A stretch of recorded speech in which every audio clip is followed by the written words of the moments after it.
mosquito pasó ya. Perdón, no voy a grabar así nomás, no te veíamos bien. Muy buenos días.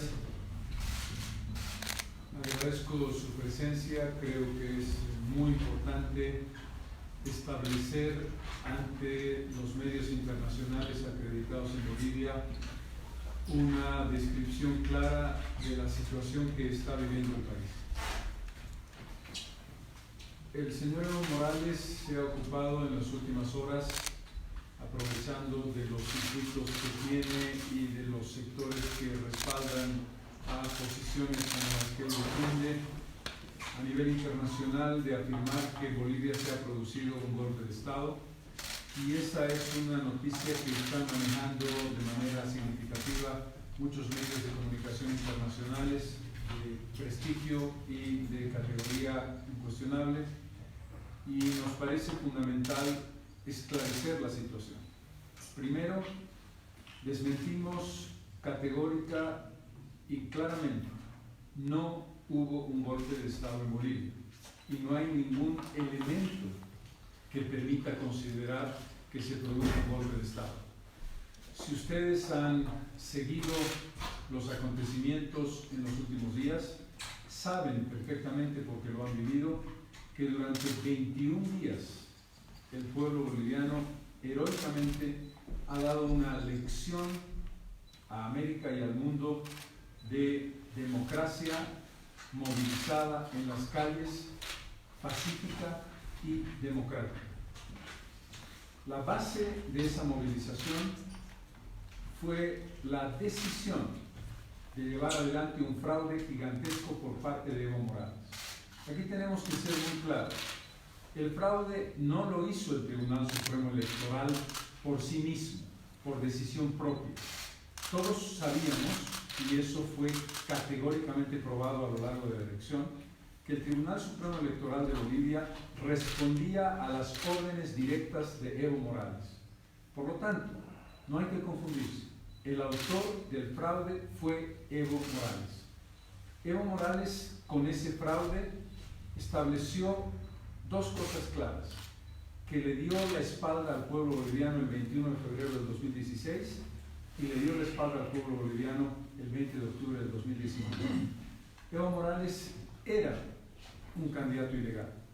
Nosotros participamos en la elección porque no había otro camino que derrotar al presidente autoritario por esa vía, con todas las reglas en contra.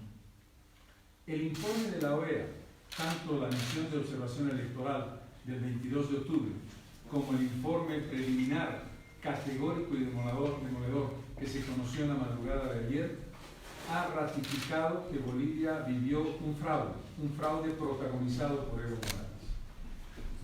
La movilización popular planteó que no se podía aceptar el fraude, y a medida que el presidente fue negándose a aceptar que había hecho fraude, negándose a una segunda vuelta, forzando al Tribunal Electoral a cerrar los cómputos a pesar de la evidencia planteada por la OEA, estableciendo la lógica de que había ganado la elección por 10.57, marcó una subida de la temperatura que hizo cada vez más difícil que se pudiera llegar a una solución en la que el presidente aceptara dos cosas evidentes: que era autor de un fraude, que en consecuencia no podía ser candidato, y finalmente que no podíamos creer en su capacidad de administrar el proceso electoral adecuadamente.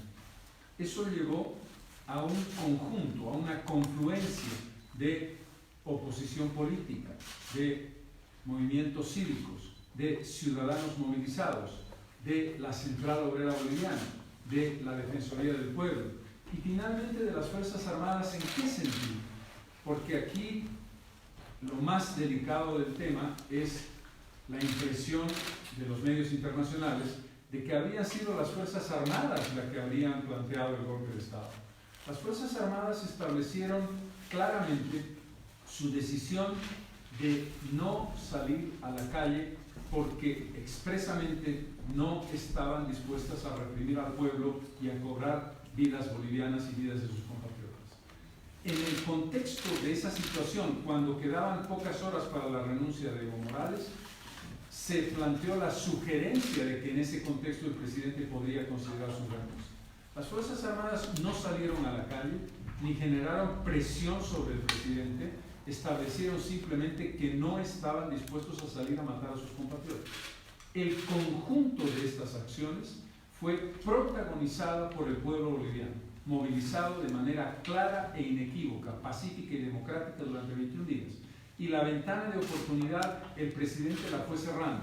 El presidente ofrece un diálogo, pero primero te acusa de golpista. El presidente ofrece un diálogo cuando le toca a él tomar una decisión. El presidente convoca elecciones y no acepta no ser nuevamente candidato. En conjunto, él ha provocado esta situación. Y en este momento, el presidente Morales, y lo ha vivido la ciudadanía en La Paz, hemos tenido que vivir la acción vandálica y brutal de militantes del MAS, tanto en la ciudad del Alto como en la ciudad de La Paz, con acciones tan incuestionables de violencia como haber quemado la casa del rector de la Universidad Mayor de San Andrés, Waldo Albarracín, haber quemado la casa de la periodista Casimira Lema de Televisión Universitaria, que fue el canal que denunció el fraude monumental. En consecuencia, es inaceptable que se piense, que se interprete que en Bolivia se ha vivido un golpe de Estado. En Bolivia lo que se ha vivido es una acción popular, una acción democrática que rechazó sistemáticamente la intención de Morales de ir adecuándose, pero sin moverse un milímetro, de una posición autoritaria, de no aceptar que es autor de un monumental fraude y de pretender seguir como candidato a la presidencia. Creo que esto es fundamental para que sea entendido por la comunidad internacional. Pero a la disposición de su ciudad.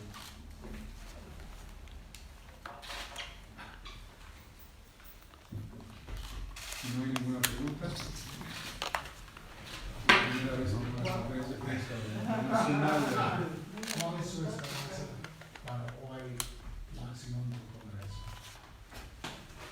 Lo que tiene que hacer Bolivia es la constitución de un gobierno que siga rigurosamente la línea de sucesión constitucional.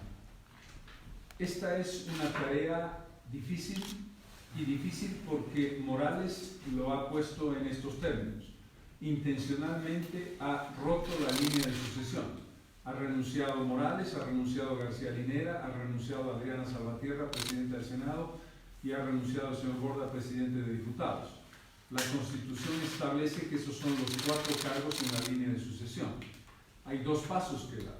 Tiene que reunirse la Asamblea Legislativa para recibir, considerar y aceptar las renuncias de Evo Morales, Álvaro García Linera y Adriana Salvatierra, y también del señor Borda. Ese quórum tiene una complejidad. Como ustedes saben, el MAS tiene 2/3 en la Cámara, en la Asamblea Legislativa, tanto en senadores como en diputados. Para lograr el quórum tiene que reunirse la totalidad de la oposición, que no lo logra, y un número de diputados y senadores del MAS para conseguir ese quórum. Nuestra esperanza es que el sentido patriótico y el sentido de responsabilidad de los senadores y diputados del MAS, senadoras y diputadas del MAS, permita que se abra ese quórum y que se logre reunir a la Asamblea Legislativa. Es muy importante decir que no hay ninguna razón para los diputados y senadores del MAS para tener temor alguno, no tiene ninguna razón suponer que hay una persecución contra ellos y que debería haberla, y nosotros desde el llano como ciudadano, yo no soy otra cosa que un expresidente, un excandidato y un ciudadano, y cuando digo excandidato me refiero a las elecciones que han sido terminadas de esta manera, es mi exhortación a su patriotismo y mi petición a las fuerzas de la policía y de las fuerzas armadas que garanticen la seguridad de senadores y diputados del MAS y de la oposición para esa reunión. Si esta asamblea logra el quórum, tendrá que considerar las cartas de renuncia, aceptar las cartas de renuncia y nombrar a una nueva o nuevo presidente del Senado del Estado Plurinacional, que tendría que hacerse cargo interinamente de la presidencia. Esta es mi interpretación como ciudadano y mi lectura de lo que es el funcionamiento de la Constitución. Y si no hay quórum, Esto hay que evaluarlo. La lógica es que, y esto es muy importante, la voluntad clara, inequívoca y expresa de la oposición democrática, de la oposición cívica y de la ciudadanía boliviana es que tiene que construirse un gobierno democrático. Y eso quiere decir respetando rigurosamente la constitución política del Estado. No quiero hacer ninguna especulación. Lo que hay que intentar es que en el día de hoy se consiga ese quórum para el nombramiento de un nuevo o una nueva presidenta del Estado. hay negociaciones con la gente del MAS para que participen. Entiendo que la oposición que tiene representación democrática, senadores y diputados, están en contacto con representantes del MAS en este caso, y en lo que toca a nosotros, estamos tratando de hacer contacto con representantes parlamentarios del MAS para plantearles esta exhortación de una actitud patriótica y responsable para la construcción de un gobierno. Estos son caminos de aproximación que tienen que ver con una responsabilidad democrática y que por supuesto tienen que ver con contactos que permitan garantizar que eso se pueda llevar a cabo pacíficamente y adecuadamente en el más corto tiempo posible. Muy bien, muchísimas gracias.